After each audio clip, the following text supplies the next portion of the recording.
Acts 17 verses 16 to 34. While Paul was waiting for them in Athens, he was greatly distressed to see that the city was full of idols. So he reasoned in the synagogue with both Jews and God-fearing Greeks, as well as in the marketplace day by day with those who happened to be there. A group of Epicurean and Stoic philosophers began to debate with him. Some of them asked, "What is this babbler trying to say?" Others remarked, "He seems to be advocating foreign gods." They said this because Paul was preaching the good news about Jesus and the resurrection. Then they took him and brought him to a meeting of the Areopagus, where they said to him, "May we know what this new teaching is that you are presenting? You are bringing some strange ideas to our ears, and we would like to know what they mean." All the Athenians and the foreigners who lived there spent their time doing nothing but talking about and listening to the latest ideas. Paul then stood up in the meeting of the Areopagus and said, "People of Athens, I see that in every way you are very religious. For as I walked around and looked carefully at your objects of worship, I even found an altar with this inscription, 'To an unknown God.' So you are ignorant of the very thing you worship, and this is what I am going to proclaim to you. The God who made the world and everything in it is the Lord of heaven and earth and does not live in temples built by human hands. And he is not served by human hands, as if he needed anything. Rather, he himself gives everyone life and breath and everything else. From one man he made all the nations, that they should inhabit the whole earth, and he marked out their appointed times in history and the boundaries of their lands. God did this so that they would seek him and perhaps reach out for him and find him, though he is not far from any one of us. For in him we live and move and have our being. As some of your own poets have said, we are his offspring. Therefore, since we are God's offspring, we should not think that the divine being is like gold or silver or stone, an image made by human design and skill. In the past God overlooked such ignorance, but now he commands all people everywhere to repent. For he has set a day when he will judge the world with justice by the man he has appointed. He has given proof of this to everyone by raising him from the dead." When they heard about the resurrection of the dead, some of them sneered, but others said, "We want to hear you again on this subject." At that, Paul left the council. Some of the people became followers of Paul and believed. Among them was Dionysius, a member of the Areopagus, also a woman named Damaris, and a number of others. Judges 7. Early in the morning, Jerubbaal, that is Gideon, and all his men camped at the spring of Harod. The camp of Midian was north of them in the valley, near the hill of Mor. The Lord said to Gideon, "You have too many men. I cannot deliver Midian into their hands, or Israel would boast against me. My own strength has saved me.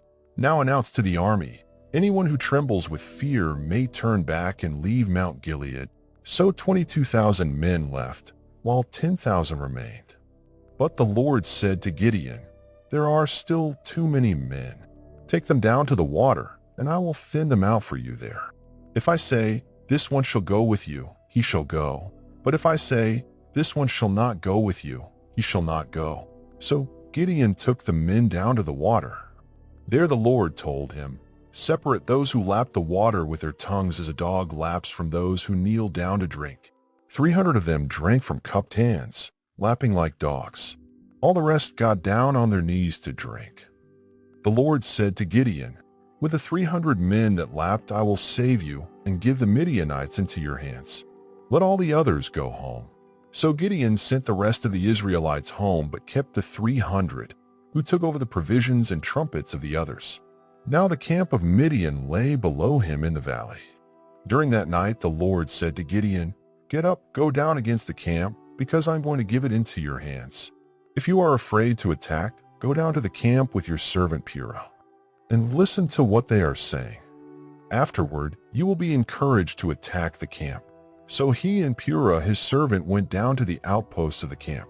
The Midianites, the Amalekites, and all the other eastern peoples had settled in the valley, thick as locusts.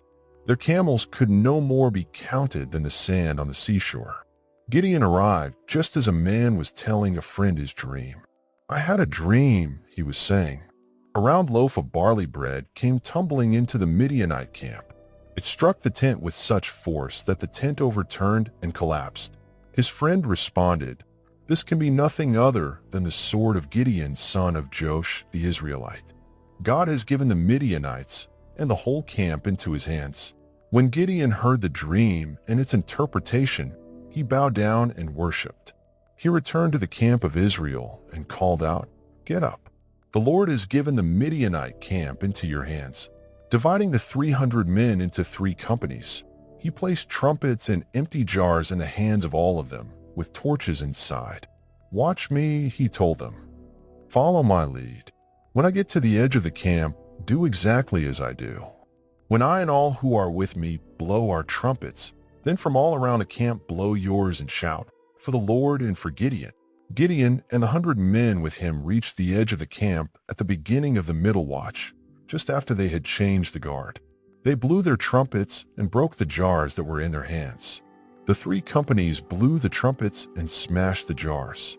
Grasping the torches in their left hands and holding in their right hands the trumpets they were to blow, they shouted, "A sword for the Lord and for Gideon." While each man held his position around the camp, all the Midianites ran, crying out as they fled. When the 300 trumpets sounded, the Lord caused the men throughout the camp to turn on each other with their swords. The army fled to Beth-shittah towards Arera, as far as the border of Abel-Maholah near Tabbath. Israelites from Naphtali, Asher, and all Manasseh were called out, and they pursued the Midianites. Gideon sent messengers throughout the hill country of Ephraim, saying, "Come down against the Midianites and seize the waters of the Jordan ahead of them as far as Beth-barah." So all the men of Ephraim were called out, and they seized the waters of the Jordan as far as Beth-barah. They also captured 2 of the Midianite leaders, Oreb and Zeb. They killed Oreb at the rock of Oreb, and Zeb at the winepress of Zeb. They pursued the Midianites and brought the heads of Oreb and Zeb to Gideon, who was by the Jordan. Judges 8. Now the Ephraimites asked Gideon, "Why have you treated us like this? Why didn't you call us when you went to fight Midian?" And they challenged him vigorously. But he answered them, "What have I accomplished compared to you? Aren't the gleanings of Ephraim's grapes better than the full grape harvest of Abiezer? God gave Oreb and Zeb, the Midianite leaders, into your hands. What was I able to do compared to you?" At this, their resentment against him subsided. Gideon and his 300 men, exhausted yet keeping up the pursuit, came to the Jordan and crossed it. He said to the men of Sukkos, "Give my troops some bread, they are worn out, and I am still pursuing Zebah and Zalmunna, the kings of Midian." But the officials of Sukkos said, "Do you already have the hands of Zebah and Zalmunna in your possession? Why should we give bread to your troops?" Then Gideon replied, "Just for that, when the Lord has given Zebah and Zalmunna into my hand, I will tear your flesh with desert thorns and briars." From there he went up to Peniel and made the same request of them, but they answered as the men of Sukkos had. So he said to the men of Peniel, "When I return in triumph, I will tear down this tower." Now Zebah and Zalmunna were in Karkor with a force of about 15,000 men, all that were left of the armies of the eastern peoples. 120,000 swordsmen had fallen. Gideon went up by the route of the nomads east of Nobah and Jogbehah and attacked the unsuspecting army. Zebah and Zalmunna, the 2 kings of Midian, fled, but he pursued them and captured them, routing their entire army. Gideon son of Joash then returned from the battle by the pass of Heres. He caught a young man of Sukkos and questioned him, and the young man wrote down for him the names of the 77 officials of Sukkos, the elders of the town. Then Gideon came and said to the men of Sukkos, "Here are Zebah and Zalmunna, about whom you taunted me by saying, 'Do you already have the hands of Zeba and Zalmunna in your possession? Why should we give bread to your exhausted men?' He took the elders of the town and taught the men of Succoth a lesson by punishing them with desert thorns and briars. He also pulled down the tower of Peniel and killed the men of the town. Then he asked Zeba and Zalmunna, 'What kind of men did you kill at Tabor?' 'Men like you,' they answered, each one with the bearing of a prince. Gideon replied, 'Those were my brothers, the sons of my own mother. As surely as the Lord lives, if you had spared their lives, I would not kill you.' Turning to Jether, his oldest son, he said, 'Kill them.' But Jether did not draw his sword, because he was only a boy and was afraid. Zeba and Zalmunna said, 'Come, do it yourself. As is the man, so is his strength.' So Gideon stepped forward and killed them, and took the ornaments off their camels' necks. The Israelites said to Gideon, 'Rule over us, you, your son and your grandson, because you have saved us from the hand of Midian.'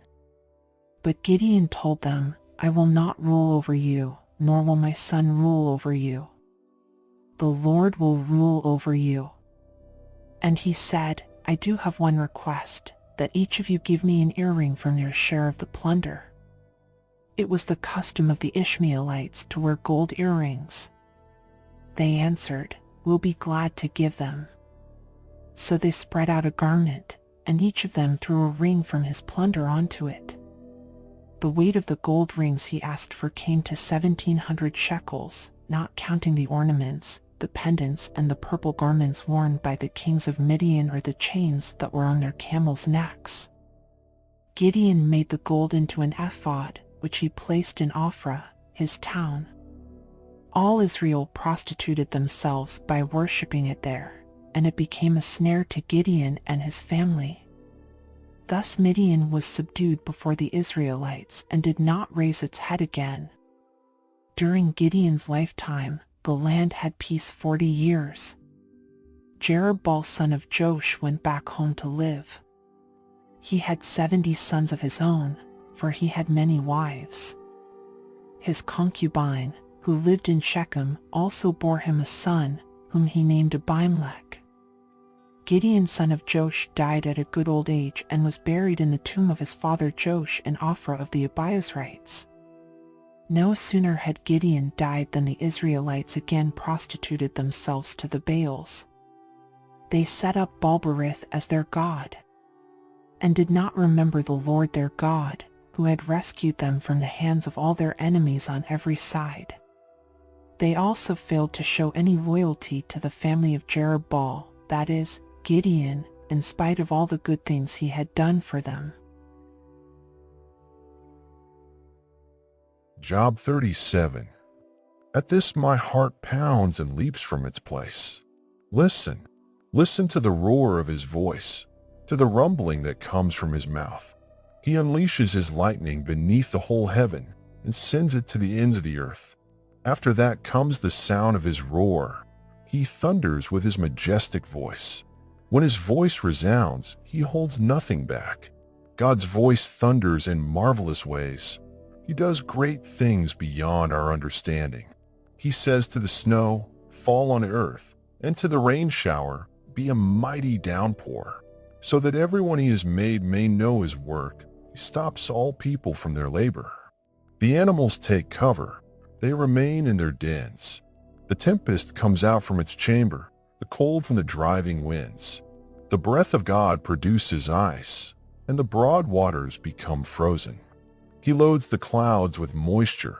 He scatters his lightning through them. At his direction, they swirl around over the face of the whole earth to do whatever he commands them. He brings the clouds to punish people or to water his earth and show his love. Listen to this, Job. Stop and consider God's wonders. Do you know how God controls the clouds and makes his lightning flash? Do you know how the clouds hang poised? Those wonders of him who has perfect knowledge? You who swelter in your clothes when the land lies hushed under the south wind. Can you join him in spreading out the skies, hard as a mirror of cast bronze? Tell us what we should say to him. We cannot draw up our case because of our darkness. Should he be told that I want to speak? Would anyone ask to be swallowed up? Now no one can look at the sun, bright as it is in the skies after the wind has swept them clean. Out of the north he comes in golden splendor. God comes in awesome majesty. The Almighty is beyond our reach and exalted in power. In his justice and great righteousness he does not oppress. Therefore people revere him, for does he not have regard for all the wise in heart?